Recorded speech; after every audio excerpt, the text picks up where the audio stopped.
Rogério, o título da sua tese é A Periferia Pede Passagem, Trajetória Social e Intelectual de Mano Brown. O que você estudou exatamente no seu doutorado, Rogério?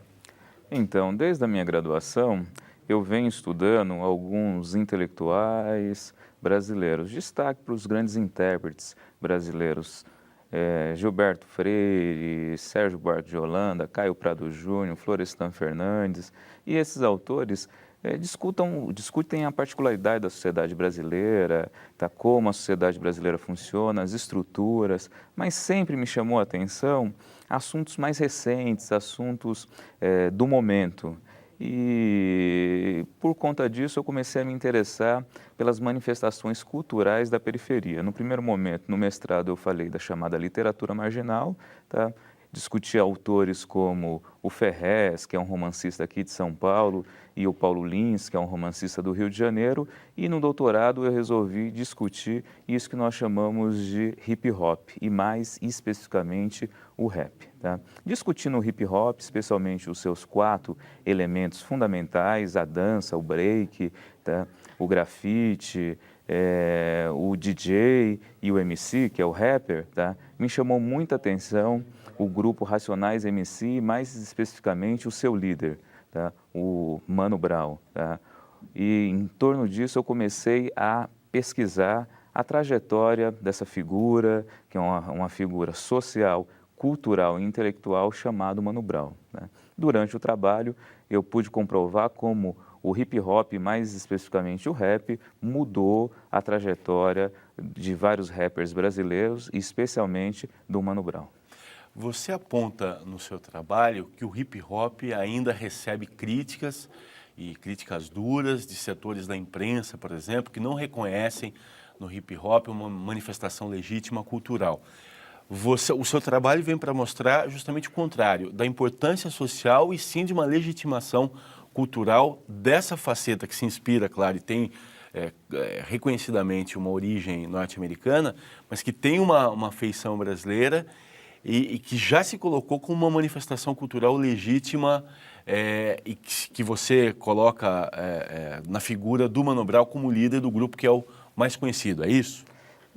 Para entender por que essa manifestação cultural e social não é tão aceita pela grande mídia, pela imprensa ou pelos cânones da cultura brasileira, a gente tem que pegar muito a origem desse movimento. Tá? É um movimento que não nasce no seio da classe média, não nasce na universidade. Tá? Esse movimento nasce nas periferias e mais especificamente nos bairros pobres de Nova York, Bronx e Brooklyn. Tá? Nasce em um momento histórico muito significativo, nos anos 60, e a gente tem que fazer esse diálogo entre esse movimento chamado hip hop e o contexto. Tá? E por quê? Sem isso a gente não consegue entender por que e como surgiram essas manifestações culturais e sociais. Os anos 60 nos Estados Unidos, tá, é uma década muito particular, tá, nós temos a luta pelos direitos civis, nós temos as mulheres conquistando espaço, nós temos os filhos da geração Baby Boom e alguns membros da geração Baby Boom não aceitando aquela sociedade rígida, a sociedade autoritária de até então. Nós temos vários jovens saindo para as ruas e questionando tudo que era colocado até então. E a periferia estava lá, e os bairros pobres estavam lá largados. E essas pessoas, os moradores desses bairros pobres, no caso dos Estados Unidos, especialmente os negros, tá, eles saem e começam a questionar aquele tipo de sociedade. Então a gente tem que levar em conta esse contexto. Aqui no Brasil também não é diferente. Aqui no Brasil, né, no final dos anos 70 e início dos anos 80, nós temos uma mudança política significativa, que é o fim do regime de exceção, o fim da ditadura militar e o início do processo de redemocratização. As populações pobres que vinham crescendo nas grandes cidades, é o período que o Brasil passa por um processo de urbanização frenética, muito forte. Essas populações queriam se manifestar, queriam colocar o seu ponto de vista, mas nós vivíamos num regime de exceção. Então, volta e meia, quando essas pessoas saíam para as ruas, como não eram de classe média, como a imprensa estava podada e para relatar as manifestações desses grupos mais simples, desses grupos periféricos, ficava muito mais difícil, essas pessoas elas eram fortemente repreendidas e não conseguiam se manifestar. E aí, no início dos anos 80, alguns jovens, os filhos dos migrantes brasileiros, especialmente dos migrantes nordestinos, eles vêm para cá, seus pais acabam arrumando emprego, mas os seus filhos necessariamente não conseguem empregos e não conseguem ter a perspectiva de vida que os seus pais tiveram quando vieram para cá. Então, esses jovens começam a se reunir em algumas regiões de São Paulo, mais especificamente no centro de São Paulo, para discutir várias questões sociais e manifestar também o seu padrão cultural. Tá? Então, esse movimento nasce da população mais simples, especialmente a população pobre de São Paulo, da periferia de São Paulo, negros, ou seja, pretos e pardos, tá? E que não dominam necessariamente a linguagem culta e nem os códigos da cultura mais valorizada no Brasil. Isso no início dos anos 80. No final dos anos 80, esses movimentos já começam a se organizar. Nós temos o lançamento de alguns discos, tá? E no início dos anos 90, esse movimento já ganha as ruas e esse movimento passa a ser divulgado, digamos assim, por uma mídia alternativa ou por uma imprensa alternativa. Em 1997, 1998, nós temos, digamos assim, o grande apogeu deste movimento com o lançamento de um disco, que é o LP mais famoso do Racionais MC, que é o Sobrevivendo no Inferno. A partir de 98, 99, esse movimento estoura, né? E aí a imprensa começa a tratar desse movimento. Só que esse movimento, tá, ele não domina aqueles códigos e não quer dominar também aqueles códigos aceitos pela grande mídia, aceitos pela classe média, pela classe alta. Então, num primeiro momento, nós temos aquele encantamento com o movimento porque é algo novo, a questão do exótico, a questão do diferente, mas logo depois nós temos uma parte significativa da mídia criticando esse movimento. Até porque esse movimento vai surgir nos anos 80 e nos anos 90, né, e vai se destacar nos anos 90. Os anos 80 é conhecido como a década perdida no Brasil, tá? Inflação galopante, crise econômica aqui, crise econômica ali. Esses meninos já não têm mais esperança de arrumar o emprego, conseguir um emprego que seus pais conseguiram. Então, eles já estão sem perspectiva. Depois nós temos os anos 90, tá? Se nos anos 80 nós tivemos a redemocratização brasileira, ou seja, mudanças políticas, nos anos 90 nós tivemos um período de liberalização da economia, tá? Os dois Fernandos no poder, algo que o professor Carlos Lessa, do Rio de Janeiro, chama de Fernandécada, né? E quem viveu aquele período sabe que não foi um período interessante do Brasil. Nós tivemos a estabilidade da moeda com a implantação do real, porém, essa estabilidade não foi fácil, as taxas de desemprego estavam altíssimas. Quem sofreu especialmente com isso foi a população mais pobre. Nesse momento também nós temos a explosão da violência em todo o Brasil, especialmente no estado de São Paulo. Em 1999 nós tivemos o recorde, tá, das taxas de homicídio, e esses meninos do hip hop, especialmente do rap, eles estão, tá, manifestando, estão relatando, estão denunciando a situação da periferia nesse momento, na década de 80 e na década de 90. Tá?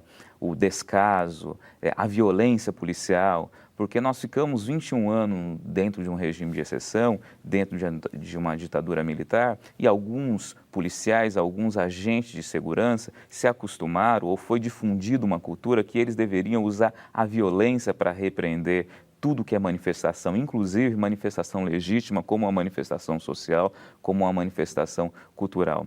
Então, esses policiais entraram no final da década de 80 e na década de 90 com esse hábito, com esse costume, tá? Nós estamos vivendo um período muito particular do Brasil, que são os protestos, que são as manifestações, especialmente os jovens saindo para as ruas, e uma lição que fica desse movimento é que as polícias brasileiras, ou os agentes de segurança, eles são despreparados, tá? Como eles trataram esses movimentos mostra muito bem isso. E um despreparo da polícia fica visível também quando a gente analisa a periferia. Então, esses movimentos culturais da periferia que surgem ali no início dos anos 80, especialmente o hip hop, ele procura denunciar essa situação de violência da polícia, essa situação de descaso, uma periferia que não tem saneamento básico, são casebres, a especulação imobiliária que é forte na região, então quando é interesse dos grupos dominantes, de alguns políticos, determinada área ela é desalojada para a construção de um condomínio ou de um grande prédio comercial, tá? Então, esse tipo de cultura traz à tona isso, tá? E traz à tona de uma maneira, digamos assim, não formal, tá? E isso irritou muita gente. Pois é, quando os Racionais lançam Sobrevivendo no Inferno, quando o Diário de um Detento passa a tocar nas rádios, quando o Caetano vem e diz que o Mano Brown é o maior letrista brasileiro, qual é o impacto e mais, qual a importância disso para o hip hop? Como isso atinge o movimento que já era bastante conhecido na periferia, porém chega a outras esferas da sociedade, ganhando reconhecimento, porém atraindo críticas. Qual o impacto, especialmente dos Racionais e do Mano Brown, nesse momento em que a cultura hip hop avança a partir da periferia e chega à grande imprensa, por exemplo? É importante sempre relacionar com o contexto. O Brasil vinha passando por um momento específico nos anos 90 e a periferia passou a ser mais reparada. Tá? Então, Caetano Veloso, que tem uma sensibilidade fantástica, ele percebeu isso, a periferia estava sendo mais notada. E quem se destacava na periferia, especialmente na periferia de São Paulo, era o Mano Brown, revelando e denunciando as mazelas. Tá? Então, quando a grande imprensa passa a notar isso, especialmente alguns grandes artistas como Caetano Veloso e outros, isso contribui para mostrar que existe um outro ponto de vista de Brasil. É um ponto de vista que não domina plenamente o português, é um ponto de vista que não conhece plenamente a história, é um ponto de vista de pessoas que não terminaram o ensino médio, muitos deles não fizeram faculdade, mas eles têm algo a dizer. Então, a grande imprensa começou a reparar isso e a grande imprensa começou a dar voz para essas pessoas que até então não tinham voz. Você citou, por exemplo, o Diário de um Detento, que o Mano Brown fez com um ex-presidiário Jocenir. Né? No Brasil, nós temos uma visão muito negativa em relação ao preso. Tá? Preso, para a gente, é aquela pessoa que deve ser castigada. Tá? Os presídios brasileiros eles estão numa situação ruim, mas o preso tem que ir para essa situação ruim, segundo a população brasileira. Tá? Nós não damos voz para essa pessoa que cometeu um crime, que errou, tá? Mas que tem também direito de se manifestar. Nós não damos esse direito. O Racionais MC, ele fez isso. Tá? O Racionais MC, um grupo da periferia, mais especificamente do Capão Redondo, zona sul de São Paulo. Tá? Muitos dos seus integrantes cresceram com algumas outras pessoas que, infelizmente, foram para o mundo do banditismo e algumas pessoas que cresceram com Mano Brown, por exemplo, foram para o antigo Carandiru, foram para outros presídios brasileiros. Só que nós temos a questão do afeto, nós temos a questão do contato inicial. E os Racionais MC fizeram opção por revelar o ponto de vista da periferia. E nós temos muitas pessoas da periferia, tá, que tem um parente que se envolveu com crime ou alguém que foi preso. Então, por conta disso, os Racionais MC, especialmente o Mano Brown, ativa esse outro ponto de vista, esse ponto de vista daquela pessoa que é um cidadão brasileiro que só cometeu um crime e está preso. Então, quando um Caetano Veloso e parte de uma mídia mais crítica, começam a difundir, a destacar a importância do hip hop, tá? Tudo isso é relevante porque traz um novo elemento para pensar o Brasil. Uma nova voz que até então não estava sendo ouvido, um novo ponto de vista que até então não estava sendo levado em conta. Um pouco antes disso e logo depois, nós temos várias prefeituras desenvolvendo os projetos com o hip hop. Tá? Pegando grafiteiros, pegando b-boys e pegando MCs para realizarem cursos, tá? Nas periferias. Então, isso foi muito importante. Você citou que o hip hop alia 4 elementos, traz para a música também as artes gráficas, o grafite, a dança. E eu iria até além. Você citou o Ferrez, por exemplo, que também é do Capão e a gente sabe da relação dele com o Mano Brown. A gente enxerga, talvez, nessa conjunção, trazendo até a literatura para isso de alguma maneira, justamente a necessidade de união para a articulação de uma manifestação cultural, pelas características da periferia, uma vez que, enfrentando tantas dificuldades, eles enxergaram na possibilidade de união uma maneira de fortalecer a arte que é gerada ali, é isso? Dá para a gente relacionar também com as manifestações que estão acontecendo em São Paulo, na verdade em todo o Brasil, mas começou aqui em São Paulo, e com esses novos jovens, né? Esses novos jovens questionam muito as instituições tradicionais de representação e as instituições tradicionais de mobilização. Então, vem com desconfiança o sindicato, o partido político, mesmo a pastoral ligada à igreja. Era muito comum os jovens brasileiros no passado participarem dessas instituições, dessas entidades. Esses jovens, especialmente os jovens da periferia, a nossa discussão aqui, o nosso objeto de discussão, eles não vêm com bons olhos essas organizações. Então, desde o início do movimento hip hop, eles não dialogam muito, ou se dialogam, eles não participam ativamente dessas organizações mais tradicionais. Então, o que eles procuraram fazer, especialmente nos últimos 10, 12 anos? Eles procuraram criar algumas organizações que os representassem e que eles tivessem liberdade para manifestar o seu ponto de vista, a sua ação. Uma autora estadunidense chamada Nancy Fraser, é uma cientista política, vem sendo bastante lida nos últimos anos. Ela faz uma discussão entre políticas de redistribuição e políticas de reconhecimento. Política de redistribuição, para ficar bem simples, seria algo semelhante ao Bolsa Família, transferência de renda. E política de reconhecimento é a discussão sobre a negritude, a discussão sobre cotas para mulheres, cotas raciais, para ficar bem simples mesmo. E a Nancy Fraser, em um de seus textos, ela coloca que esses novos jovens, ou esses novos agentes sociais, esses novos cidadãos, eles não veem com bons olhos esses grupos tradicionais que defendem essas políticas de reconhecimento e de redistribuição. Por isso, nós temos uma crise de legitimidade e eles procuram criar organizações para fazer isso.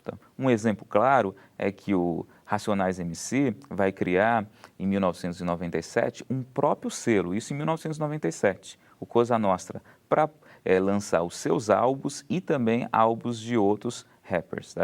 Mais recentemente, o Ferrez, que você citou, ele vai criar uma organização social para divulgar a periferia, a Onda Sul, todos unidos pela Zona Sul.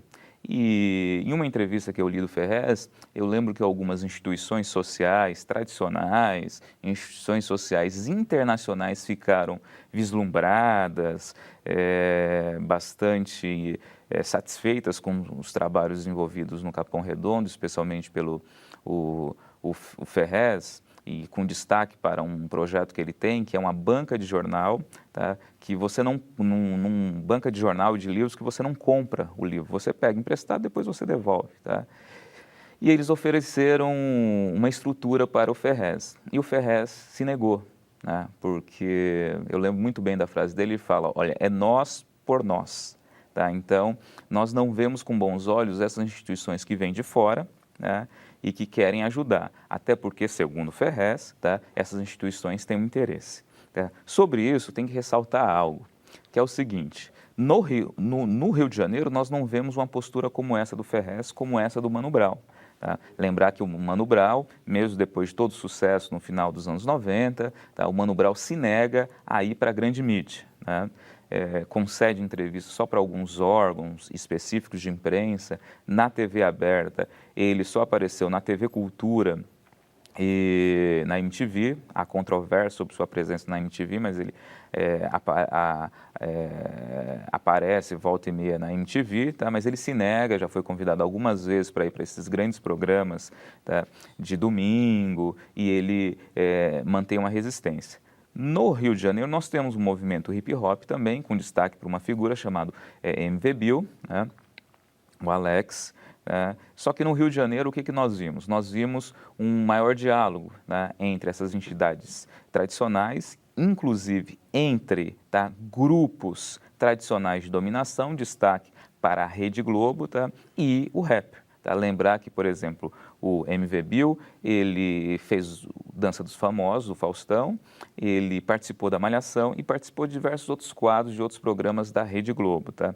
Aqui em São Paulo, o movimento hip hop, com destaque para o rap, se nega a esse tipo de coisa.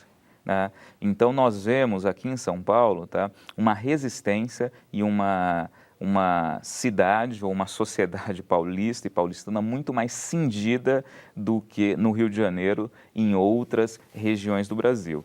E como é uma sociedade mais cindida, esses grupos procuraram criar suas próprias organizações que vêm mexendo com a periferia. Rogério, você falou no discurso sobre os presos, por exemplo, que o rap estava só refletindo uma realidade vivenciada. Eu fico imaginando se o discurso que a gente encontra, eu acho que especialmente no primeiro momento no Racionais, o discurso religioso ou mais ligado a uma faceta evangélica, também é isso, reflexo de uma presença de igrejas evangélicas na periferia, porque é bastante claro e bastante ressaltado esse discurso, que se não evangélico, fortemente cristão nas letras dos Racionais, né? Muitos desses meninos não terminaram nenhum colégio. O Mano Brown, por exemplo, ele estudou até a 8ª série. Tá? E então eles não têm um hábito de leitura que a classe média brasileira ou que as pessoas letradas têm. Mas eles leem? Leem.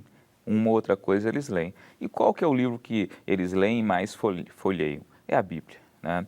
Não é de hoje que nós temos uma presença muito forte, né, do cristianismo nas periferias brasileiras. Se nós pegarmos os movimentos sociais no final dos anos 70 e início dos anos 80, né, quem estuda isso sabe muito bem a importância das pastorais. Né? E essas pastorais continuaram desenvolvendo trabalhos nos anos 80 e nos anos 90 nas periferias. Tá? E, como você ressaltou muito bem, nós temos a entrada das igrejas que nós chamamos de neopentecostais, os templos neopentecostais. Tá? Então, muitos desses jovens, tá, levados pela mãe, levados pela avó, eles acabam tendo contato com essa questão religiosa. Tá? Então, isso fica visível na citação das letras, em alguns trechos, tá, que eles copiam mesmo da Bíblia. Tá? E uma outra coisa, tá? Estão numa situação extremamente de dificuldade, de precariedade. Tá? E aí, o discurso que acaba restando, já que no mundo dos homens nós não temos grandes possibilidades de transformação, o que acaba restando é a divindade, tá? Recorrer a Deus. Então, nós vemos, especialmente como você notou muito bem nos primeiros álbuns, tá? Holocausto Urbano, Raio-X do Brasil, uma presença significativa da religiosidade nas músicas dos rappers, tá? Não só do Racionais, mas de outros também. Só que nos últimos anos nós vemos referência nisso ainda, mas de uma forma menor, especialmente nesse novo hip hop, destaque para rap, que vem se destacando, com artistas como Emicida, como Projota, como o Kamal, o Rashid e mesmo artistas tradicionais que se repaginaram como o crioulo, nós já não vemos uma presença tão grande da religiosidade. Nós vemos ainda, mas não tão forte como no rap dos anos 80 e início dos anos 90. E nisso pode entrar uma reformulação, uma mudança. A gente pode pensar também no discurso sobre a mulher. Você mesmo no seu trabalho coloca uma posição crítica sobre a maneira que a mulher era retratada, especialmente nos primórdios do rap. Você vê uma transformação e anteriormente um reflexo um pouco de uma realidade da periferia, ainda com forte tom machista? Isso. As primeiras músicas dos Racionais são bem sexistas, a música mais famosa, tá, é Mulheres Vulgares, Uma Noite Nada Mais. Tá? Os Racionais foram questionados muito por essa música, ainda mais porque alguns dos membros participaram de uma entidade muito importante aqui em São Paulo, que é o Gueledés, que é uma entidade de mulheres negras, tá? Mas representa também a formação desses primeiros rappers. Tá? Estudaram até a 6ª, até a 7ª, até a 8ª série, filhos de famílias não muito bem estruturadas, quase todos foram criados só pela mãe, tá? Uma ausência do pai, a mãe uma empregada doméstica, uma passadeira, então ficava pouco tempo em casa, esses meninos sem uma formação muito sofisticadas, tá? Sofrendo violência na periferia, sofrendo maus tratos na periferia, sem perspectiva de futuro, e isso daí acaba se mostrando, acaba sendo revelado nas músicas desses artistas, tá? Tanto pela denúncia da violência policial, como por uma visão limitada em relação à participação da mulher na sociedade, o ir e vir da mulher, tá? Agora, quando nós pegamos as últimas manifestações do rap, você pega esses jovens, são jovens diferentes, tá? O Emicida, por exemplo, ele tem ensino superior. O Emicida também é da periferia, também passou dificuldade, mas ele está vivendo num Brasil diferente, né?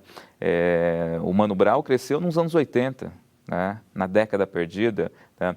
O Emicida, ele vai crescer, tá? Na primeira década do século XXI, que com todos os problemas nós tivemos mudanças significativas no Brasil, né? Os vários estudos mostram que nesses últimos anos 2 grupos se deram muito bem no Brasil, tá? A elite, a alta burguesia, para ser bastante simples, podemos dizer assim, né? Especialmente o setor financeiro lucrou muito e a população mais simples. Então, nos últimos 10 anos, nós tivemos uma mudança de perspectiva das pessoas que moram na periferia. Elas passaram a acreditar mais no futuro, passaram a acreditar mais no Brasil, tá? E esses jovens que estão fazendo sucesso hoje no rap, eles cresceram nesse contexto.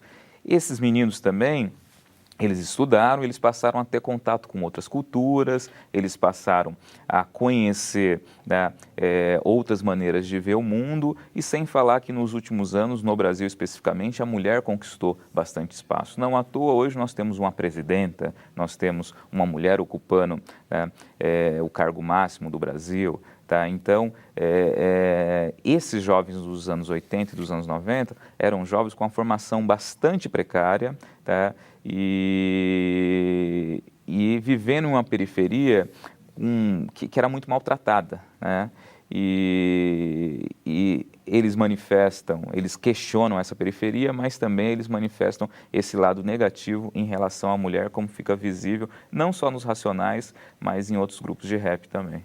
Rogério, queria te agradecer pela entrevista, que ela seja uma porta que leve ao seu trabalho para que a pessoa possa mergulhar com mais profundidade em sua pesquisa. A Periferia Pede Passagem, trajetória social e intelectual de Mano Brown, realizado no IFISH da Unicamp. Parabéns pelo seu trabalho e muito obrigado pela entrevista. Obrigado.